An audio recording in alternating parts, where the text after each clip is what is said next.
The question is, how do I enhance my chances of getting accepted into the school that I want to attend?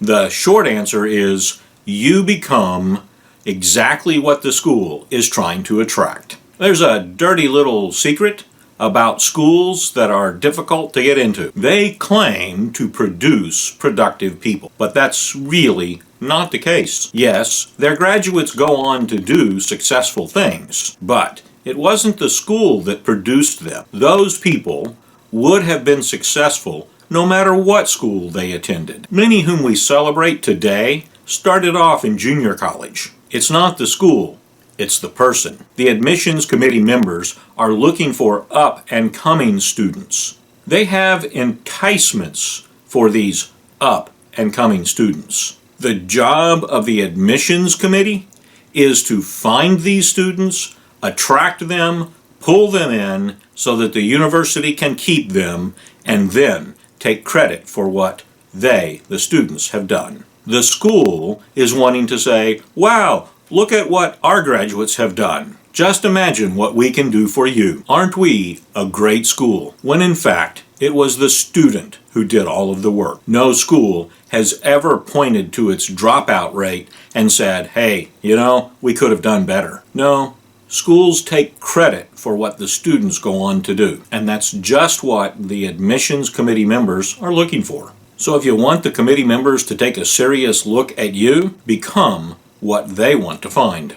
So, how do you become that person? There are several things that you can start doing right now, and it does not matter how young you are. First, find and interview successful graduates from that school. Ask them for hints and tips and any advice that they would care to share, and follow up. Don't forget to send thank you notes to anybody who helps you become better than you were. Have regular meetings with your board of directors. Listen more than you talk, and discuss things with your board. Even the uncomfortable things need to be discussed with your board. Ask the good teachers at your school for their advice, hints, and tips. And don't forget to send them thank you notes too. Find professionals in your community who are already doing what you want to do with your career, and seek input from them.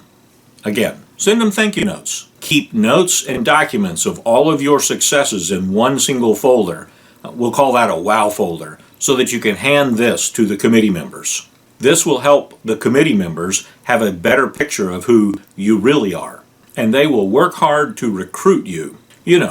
You're going to want one of the committee members to be thumbing through your folder and say, wow, look at this candidate. I sure hope we can sink our teeth into this one before some other school does. Your folder should clearly demonstrate that you can start and finish masterpieces. The world does not have time to come along behind you and clean up any half-done masterpieces that you've done. So finish well what you've started. The admissions committee members will like this. Know that your GPA is just one data point, and too many people focus too much on just that one data point when there are many others that are equally important, if not more important. Students who are too focused on their GPA avoid taking courses from the rigorous good teachers. This means that they have a high GPA but a worthless transcript. It's much better to have a good GPA and a stellar transcript. Besides, I have interviewed many admissions committee members, and they tell me that they almost never see the GPA. It's verified that it meets the minimum requirement by some clerk and then stripped away. The committee members don't even see that GPA that you worked so hard to get. Focus on your transcript. It's the important thing. Some programs will require that you do something first. For example, let's say that you wanted to be a physical therapist, and to be considered by the committee, you have to do 100 hours of observations that have been documented in some way, observations of someone who is a licensed physical therapist actually practicing the craft. And you do that. You get to the table and you discover, to your horror, that other candidates have done 1,000 hours. Don't just look for what's the minimum thing that you have to do. Focus on what's the maximum that I can do to be accepted. Let's say that it does happen that you've done everything and you're still not accepted into the program that you so desire.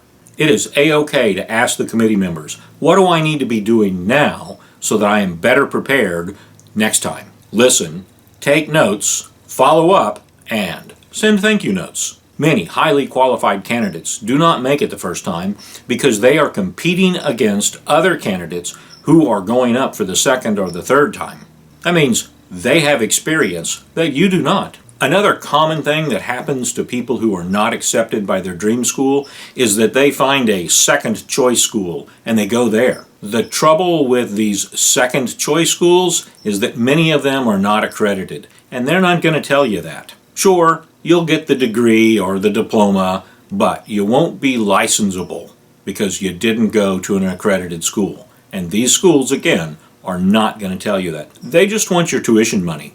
Then you will have used all of your resources to climb the right educational ladder, but it's leaning against the wrong wall. Again, they're not going to tell you that they're just a diploma mill. They are not going to tell you that there's nothing but misery after you graduate from their school. This is why you were told at the start of this video that the very first thing you should do is find graduates of the school and interview those graduates. Ask them, what do I need to know?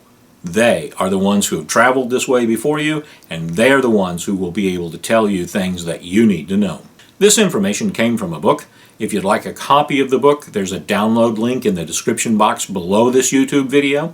If you liked this video, please consider liking and sharing it with others, and if you haven't subscribed to the channel, please consider doing so too. Doing that encourages me to continue making more videos, and I appreciate the support.